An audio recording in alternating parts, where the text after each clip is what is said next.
안녕하십니까. 건강증진 뉴스 영양과 건강TV의 강민구입니다. 조리 자격증 TV 프로그램으로 조리기능사 자격시험 필기부문 공통사항 실전 모의고사 제3회 자 들어가도록 하겠습니다. 실전 모의고사 60문제 중에서 공통사항 50문제죠. 50문제를 25문제씩 2회에 걸쳐서 한 회를 진행하고 있으니까요. 실전 모의고사 3회라고 하는 것은 실제 실전 모의고사 2회의 전반부가 해당된다라고 보시면 되겠습니다. 1번 문제부터 들어가도록 하겠습니다. 인공 능동면역의 방법에 해당하지 않는 것이 뭐냐라고 물어봤네요. 예, 이거는 이제 무슨 얘기냐면 감염병이라든지 이런 부분들에 대한 면역 체계를 양성시키는 방법이 크게 4가지가 있죠. 자연 능동, 자연 수동, 인공 능동, 인공 수동 이렇게 4가지가 있는데 그 중에서 인공 능동에 해당되는 것이 뭐냐라고 지금 물어본 거죠. 예, 이거는 글로불린 접종이 해당되지 않는 것으로 보시면 되겠습니다. 글로불린 접종은 인공 수동에 해당되는 거다. 이렇게 보실 수 있겠고요. 생균 백신, 사균 백신, 순화독소 이런 부분들은 모두 인공 능동에 해당된다고 보겠습니다. 생균 백신 접종 대상 질병이 어떤 게가 있죠? 예, 홍역, 결핵, 탄저, 두창 이런 부분들이 여기에 해당되고 사균 백신에 해당되는 것은 장티푸스, 백일의 일본내염 이런 것들이 여기에 해당된다. 이렇게 보실 수 있겠고요.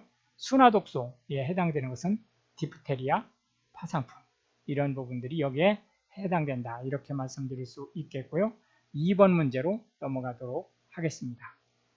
파라티온, 말라티온과 같이 독성이 강하지만 빨리 분해되어 만성 중독을 별로 일으키지 않는 농약이 뭐냐라고 물어봤네요.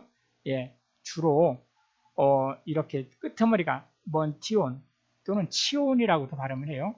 예, 이런 것은 주로 유기 인제 농약입니다. 그렇기 때문에 답은 1번이 되겠고요. 유기염소제는 이게 만성 중독의 가장 대표적인 케이스예요. 유기염소제가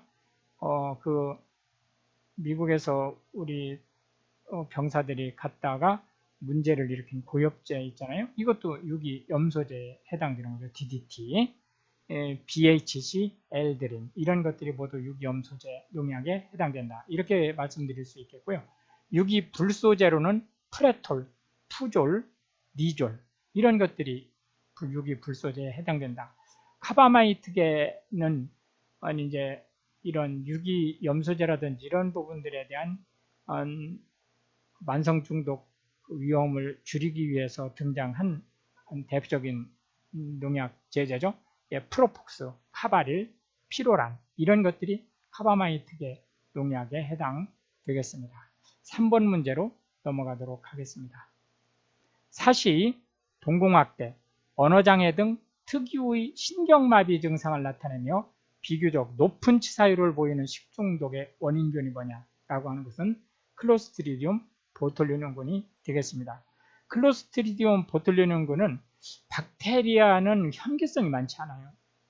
박테리아는 사실 호기성이나 미호기성이 제일 많거든요. 그런데 클로스트리디움 보툴리눔은 대표적인 현기성 박테리아예요.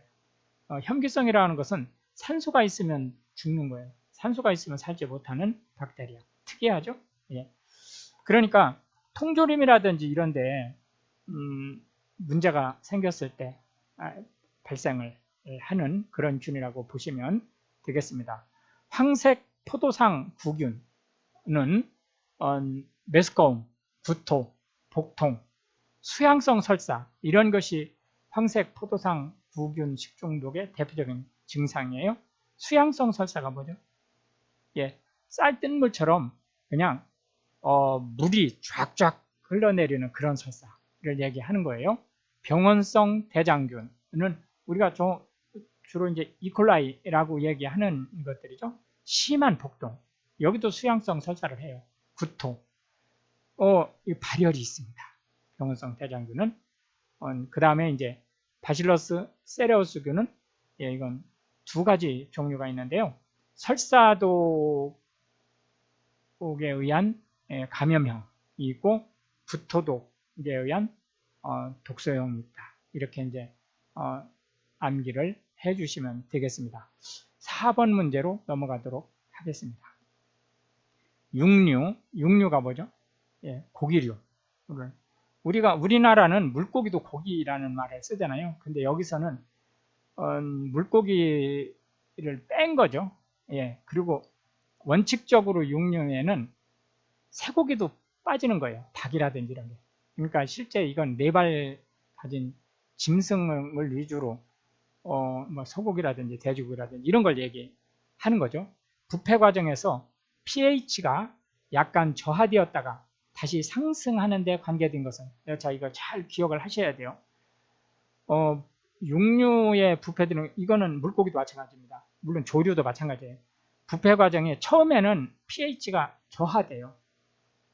이게 자기소화, 사후 경직, 그러니까 자기소화 되기 전에 사후 경직 상태에서는 pH가 저하되는데, 그 이후 이제 자가소화 되는 그 순간부터 pH 값이 올라가서 알칼리성으로 변하죠. 이제 그러한 상태가 되는데요. 그에 관계되는 것이 뭐냐라고 하는 것을 물어봤네요. 이것은 암모니아가 되겠습니다. 이건 뭐 다른 부분은 크게 설명할 필요가 없어요. 이 부분은 암모니아가 직접 관계되는 거니까 그렇게 그냥 암기하시고 넘어가시는 거로 보시면 되겠고, 5번 문제로 넘어가겠습니다. 증식에 필요한 최저 수분 활성도가 높은 미생물부터 바르게 나열된 것이 뭐냐? 이거는 곰효새예요. 곰효새. 그러니까 1번 곰팡이가 수분 활성도가 제일 낮아도 살아갈 수 있는 거예요. 효모가 그 다음, 세균은 수분 활성도가 낮으면 살아갈 수 없어요. 수분 활성도가 높을수록 세균이 살아갈 수 있는 거고요. 물론 효모나 곰팡이는 수분 활성도가 높아도 살아가요.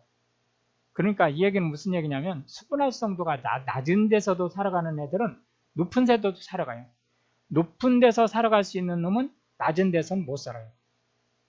그러면 수분 활성도라는 것이 뭐냐? 액티비티 워럴이라는 뜻이죠. 수분 활성도라고 하는 것은 우리가 그 습도라는 말을 하는데요. 이 습도라고 하는 것은 뭐냐면은 그 물질 내에 수분이 얼마나 포함되어 있느냐라고 하는 것을 우리가 습도라고 하는데, 그 습도 중에서 물기를 쓸 수 있는 물기가 있고, 물질 안에 있는 물 중에서, 수분 중에서 쓸 수 없는 수분이 있어요. 그런데 이 수분 활성도라고 하는 것은 습도 중에서 쓸 수 있는 수분의 양을 얘기하는 겁니다. 수분 활성도는 할푼리 할 때 그 할로 나타내죠. 습도는 퍼센트로 나타내죠. 수분 활성도 곱하기 100 하면 상대 습도가 돼요. 어쨌든 이제 수분 활성도라고 하는 것은 실제 그 같은 수분이 같은 식품 안에서 있다 할지라도 미생물이라든지 이런 것들이 활용할 수 있는 수분량을 수분 활성도라고 하는 거니까 이게 정확한 수분 양이죠. 활용할 수 있는 수분의 양이니까요. 그런데 곰팡이는 수분이 적어도 잘 살아요. 세균은 수분이 적으면 못 산다. 계속해서 6번 문제로 넘어가도록 하겠습니다. 과일 통조림으로부터 용출되어 구토, 설사, 복통의 중독 증상을 유발하는 가능성 있는 물질이 뭐냐? 이거는 중금속에 의한 식중독을 얘기하는 거죠. 이 식중독은 통상 이제 만성 식중독이에요. 그렇기 때문에 초기에 조금 흡수해가지고는 식중독 증상이 없습니다. 그러니까 일단 그건 참고 하시고요. 과일 통조림이라고 하면 여기서 통조림이라는 말을 이제 이해를 하셔야 되는데, 이거는 예를 들어서 우리가 음료수라든지 이런 것은 알루미늄 캔을 사용하죠. 이거는 우리가 얘기하는 통조림이 아니에요. 여기서 통조림이라고 하는 것은 뭐냐? 주석. 그러니까 우리가 깡통이라는 거 있죠. 예, 그 깡통을 얘기하는 거예요. 예, 여기에는 뭐가? 이 깡통의 주 원료가 주석이에요. 그러니까 주석이 튀어나오는 거다. 이렇게 보시면 되겠고, 안티몬은 어디서 튀어나오죠? 범랑 제품. 크롬은 이거는 식기, 도금, 합금한 식기. 그 다음에 구리는 우리가 안성맞춤 할 때 그 유기를 얘기하죠. 그 유기에서 이제 구리가 튀어 나온다. 유기가 그 구리 그릇이니까요. 예, 그렇게 보시면 되겠습니다. 7번 문제로 넘어가겠습니다. 식품과 독성분의 연결이 틀린 것이 뭐냐라고 물어봤네요. 예, 일단 답은 메실이에요. 메실은 아미그달린이라는 거고요. 베네루핀은 누구한테서 튀어나오죠? 예, 이거는 모시족의 굴, 바지락 이런 조개류에서 베네루핀이 나오는 겁니다. 매실에서 나오는 아미그달린은 꼭 매실뿐만이 아니에요. 매실뿐만이 아니고 뭐 복숭아, 특히 개복숭아 같은 거 있죠.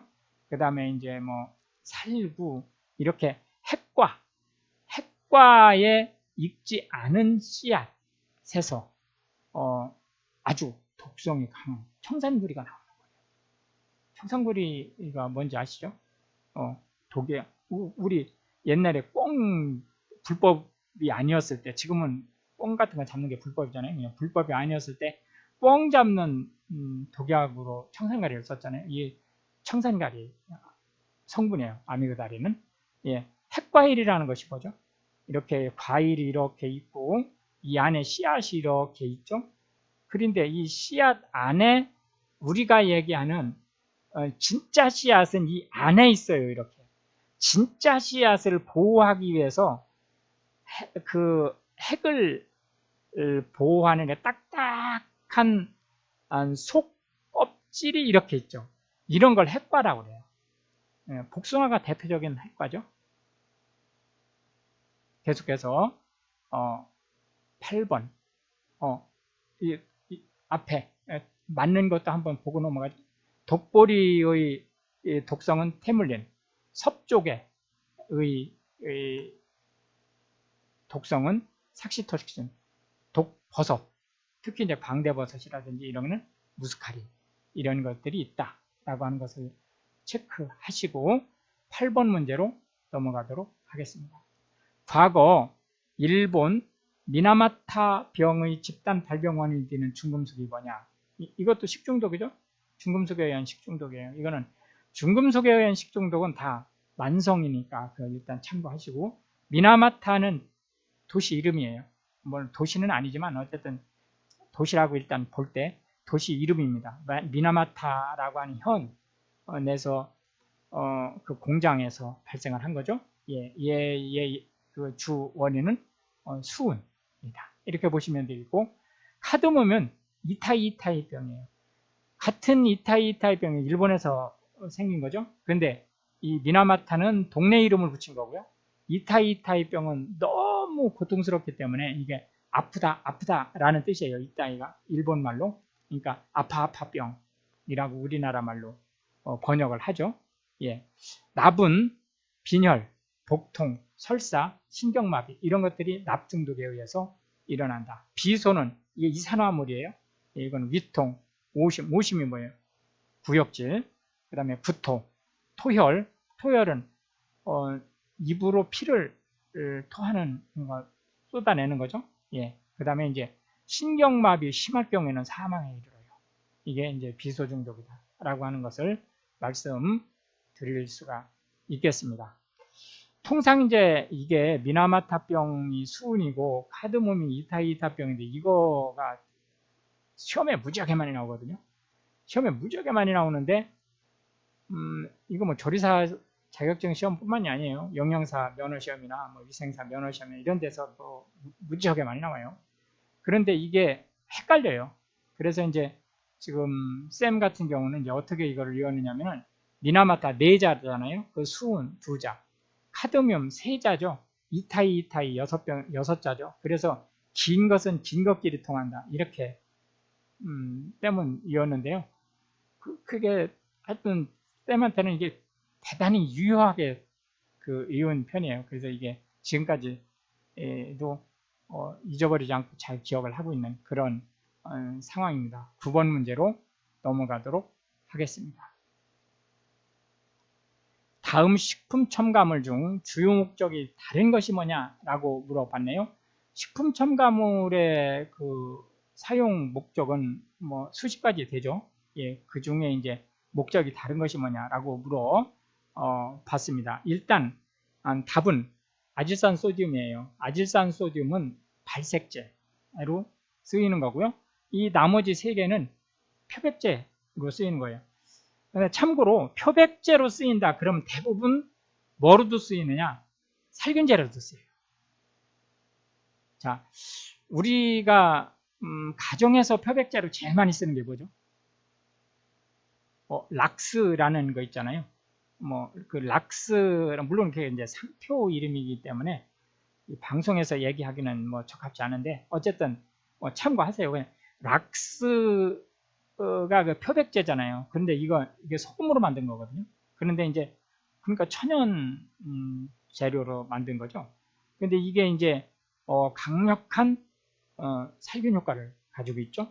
예, 이렇게 표백제는 대부분 살균 효과를 함께 가지고 있다. 이렇게 보시면 되겠고요. 아질산 소듐이 발색제라고 했는데, 그럼 발색제는 뭐죠?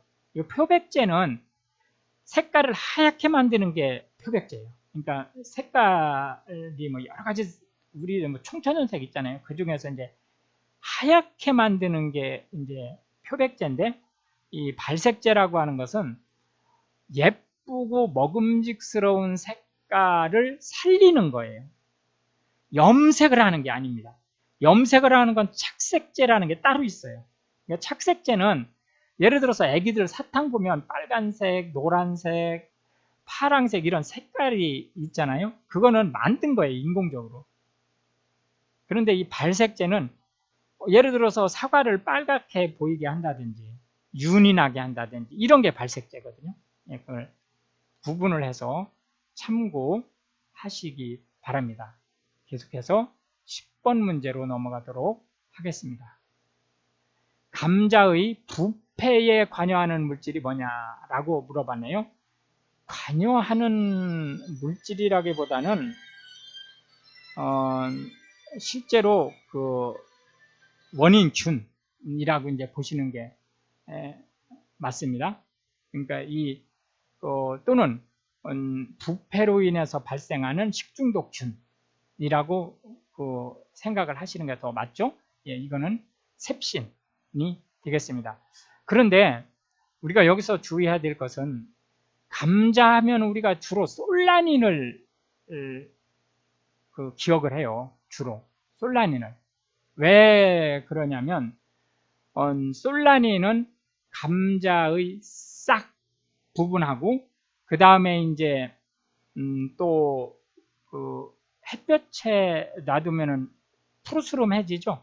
예, 그 푸르스름한 데 있는 독성이 솔라닌이에요. 예, 그러니까 그걸 참고로 하시기 바랍니다. 근데 주로 솔라닌이 많이 취급이 되거든요. 셉신은 많이 취급이 안 돼요. 그러니까 이제 그걸 참고하시기 바랍니다. 아코니틴은 투구꽃이라는 게 있어요. 거기에서 그 다음에 시큐톡신은 독미나리에서 생기는 독성이다. 이렇게 보시면 되겠고 11번 문제로 넘어가도록 하겠습니다. 과실 저장고의 온도, 습도, 기체 조성 등을 조절하여 장기간 과실을 저장하는 이건 물론 새로운 방법이에요. 뭐냐? 예, 이거는 CA 저장 또는 가스 저장이라고 돼요. 같은 말입니다. 예, 이 가스 저장을 할 때는 온도는 냉장 온도 중에서도 낮은 쪽이에요. 습도는 한 70, 80% 정도. 기체 조성은 산소를 대폭 줄이고 이산화탄소를 대폭 늘리는 그런 이제 상태죠. 산 저장, 이거는 초절임, 뭐 우리가 피클이라든지 이런 것도 다 산 저장에 해당되는 거죠. 자위선 저장은 주로 음료수, 그 다음에 무균 포장 저장은 레토르트 식품, 이런 쪽에 이제 보시면 되겠고요. 12번 문제로 넘어가도록 하겠습니다. 바이타민 E에 대한 설명으로 틀린 것을 물어봤네요. 예, 바이타민 E는 물에 용해되지 않죠. 왜 그렇죠? 예, 얘는 지용성이기 때문에. 예, 지용성은 ADEC가 지용성이에요. ADEK, ADEC가 지용성이고, 수용성은 BC 카드죠. 예, B하고 바이타민 C가 수용성이다. 이렇게 보시면 되겠습니다. 항산화 작용이 있어 바이타민 A나 유지 등의 산화를 억제해준다. 예, 맞는 말이 되죠. 이게 지용성 바이타민의 항산화 제예요. 바이타민 E가. 수용성 바이타민의 항산화제는 대표적인 게 C죠. 예, 지용성은 E가 대표적이다.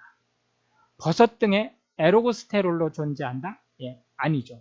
예, 이건 에로고스테롤은 바이타민 D예요. D. 알파 토코페롤이 가장 효력이 강하다. 맞는 말이에요. 알파 토코페롤이 가장 강하다. 카로틴은 베타카로틴이 제일 강해요. 근데 토코페롤은 알파 토코페롤이 제일 강하다.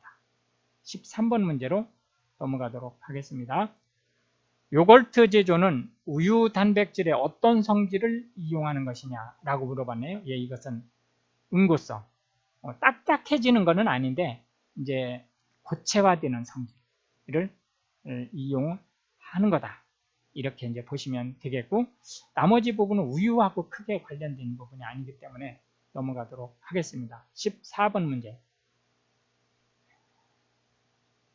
기생충과 인체 감염원인 식품의 연결이 틀린 것을 물어봤어요. 우선 답은 동양 모양 선충인데, 얘는 돼지고기가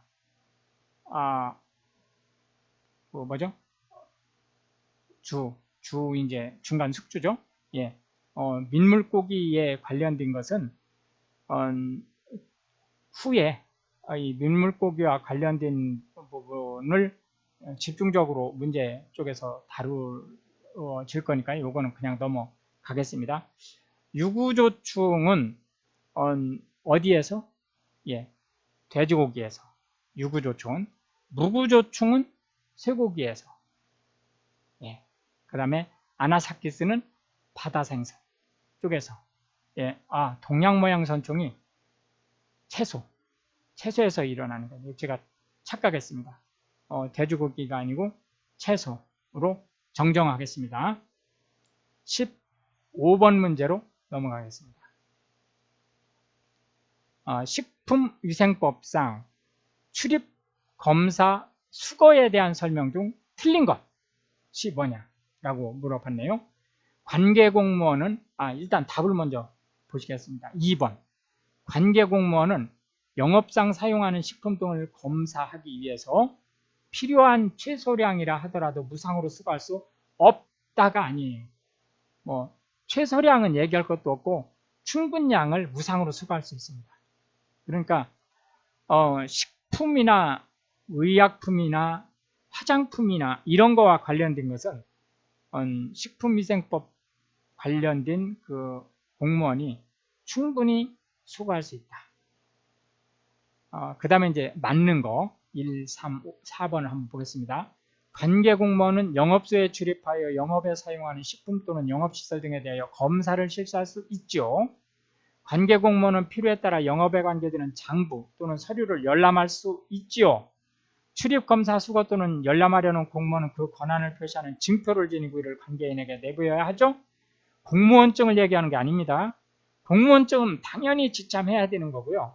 공무원증 이외에 이렇게 경찰 공무를 할 수 있는 형사 사법 형사 역할을 할 수 있는 거라든지 또는 이렇게 압수할 수 있는 권한 이런 거에 관련된 자기 직책에 대한 표지를 가지고 있어야 된다라고 하는 말씀 드리고 16번 문제로 넘어가겠습니다.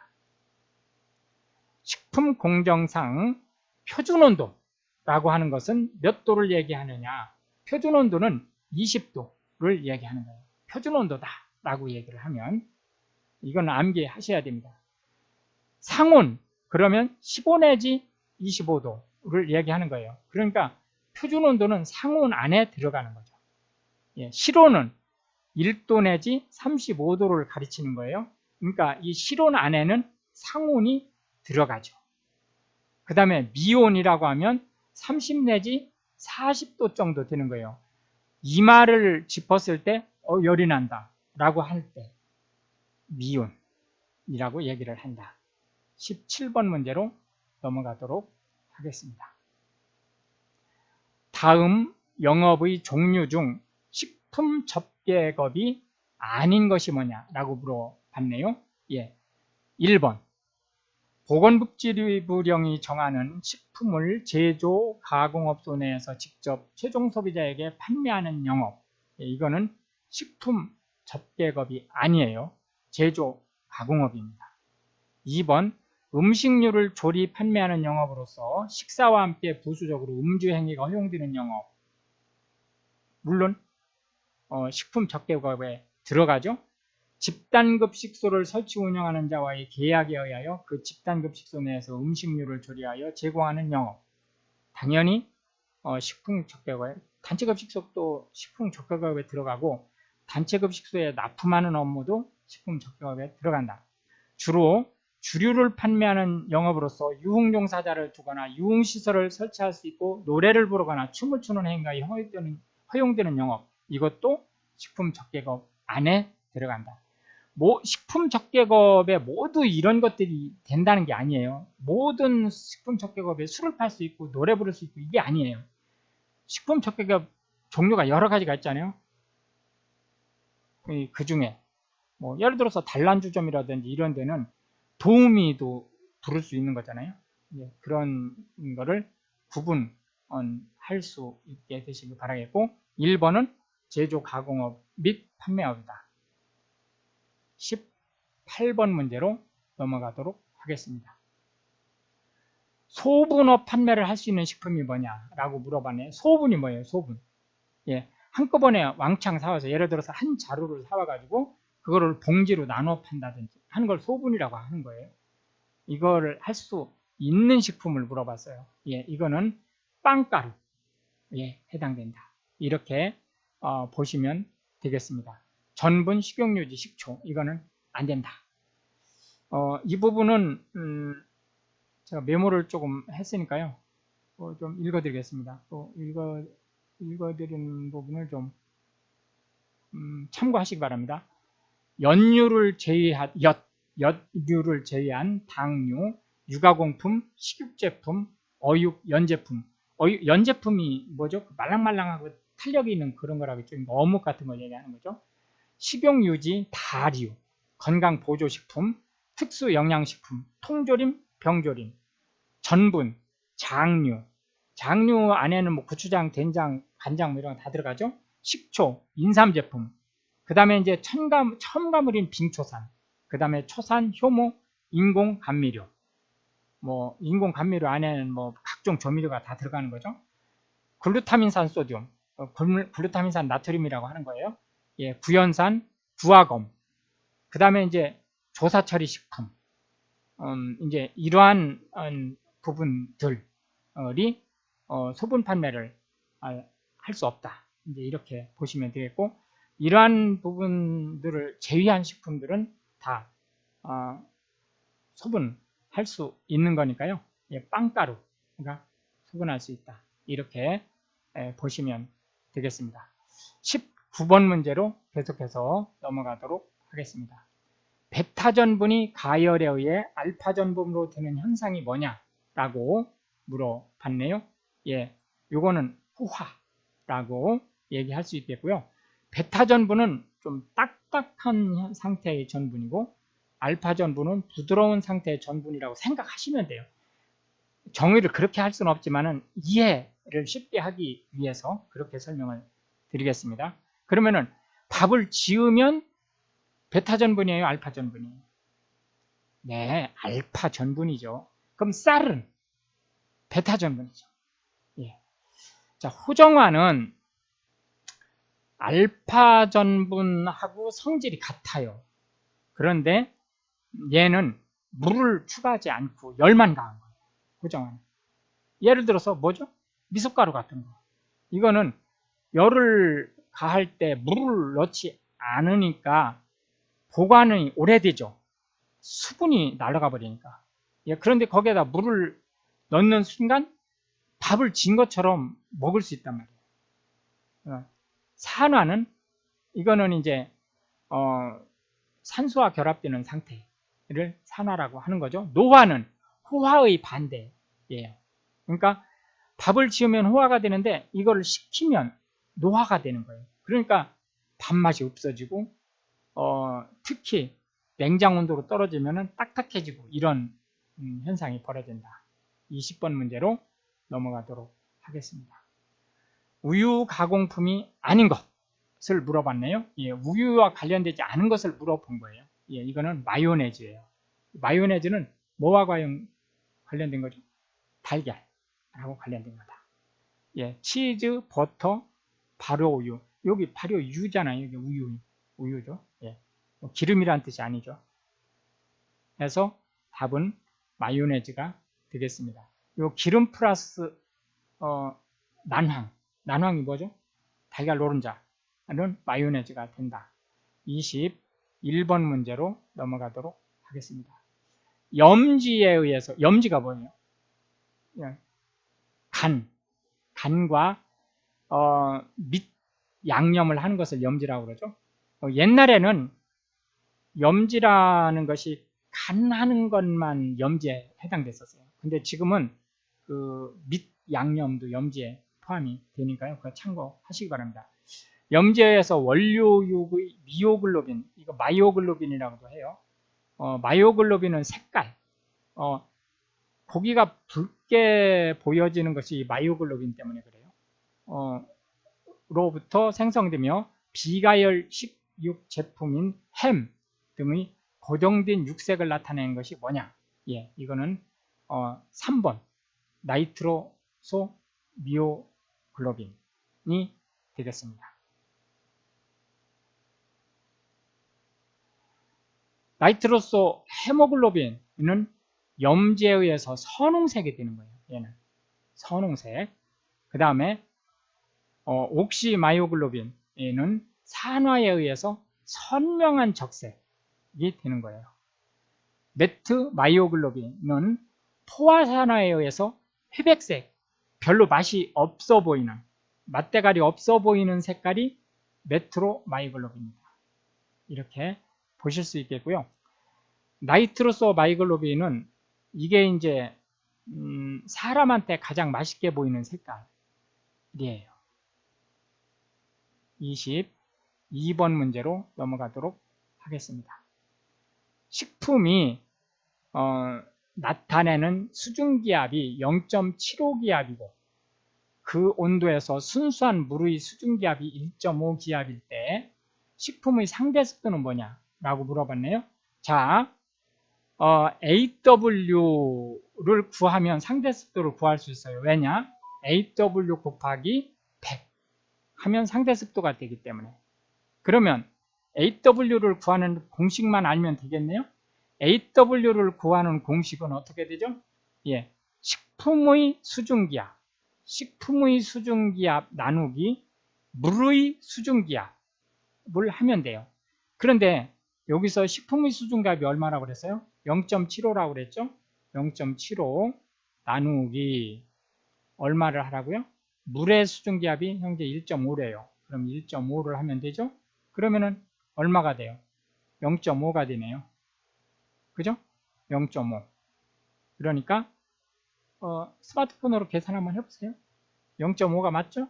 여기다가 이제 100을 곱하니까 얼마가 되는 거예요? 50이 되겠네요. 22번에 2번이 된다. 이렇게 보실 수 있겠고, 23번 문제로 넘어가겠습니다. 효소에 의한 갈변을 억제하는 방법으로 옳은 것이 뭐냐? 라고 물어봤네요. 갈변이 뭐죠? 갈변? 네, 갈변은 갈색으로 변하는 거예요. 예를 들어서 사과 같은 거 깎아 놓으면 색깔이 갈색으로 변하죠? 예, 이런 걸 이제 갈변이라고 하는 거죠. 예, 이거는 환원성 물질을 첨가한다. 왜냐? 산화된 거니까. 산화를 원상태로 돌리는 걸 우리가 환원이라고 그래요. 산화와 환원은 반대 개념이죠. 예, 그러니까 환원성 물질을 첨가하면 갈변이 억제된다. 이렇게 보시면 되겠고, 또 환원성 물질을 첨가하지 않고 어떻게 해도 돼요? 산소 접촉을 끊어도 되죠? 산소 접촉을 끊는 가장 좋은 방법이 뭐예요? 설탕을 타가지고 또는 소금을 살짝 타가지고 담궈놔도 돼요. 24번 문제로 넘어가도록 하겠습니다. 우유의 균질화에 대한 설명이 아닌 것이 뭐냐라고 물어봤네요. 예. 균질화라는 것이 뭐죠? 균질화라는 것이 원래 이제 우유에 지방질이 있는데, 우유는 원래 물이잖아요. 물 성분인데 거기에 지방이 섞여 있으니까 어떻게 되겠어요? 지방하고 물은 섞이지 않죠. 그러니까 뭉텅 떠 있단 말이에요. 이렇게 우유가 있으면 이 우유가 이제 차랑 이렇게 있는데 여기에 지방이 뭉텅 이렇게 있단 말이에요. 그러면 먹는데 이게 목 넘김도 좋지 않고 좀 그렇죠? 그러니까 얘를 이 지방을 잘게 잘라요. 그래가지고 기름기가 있는지를 알 수가 없어요. 우유를 딱 보면 우유만 있는 것처럼 보이는 거예요. 그걸 균질화라고 하는 거예요. 지방이 안 보여요, 눈에. 그리고 우유를 마셔도 지방이 있는 걸 못 느껴요. 자, 일단 답은 2번이 되겠습니다. 탈지유를 첨가하여 지방의 함량을 맞춘다. 지방 함량과는 관계가 없어요.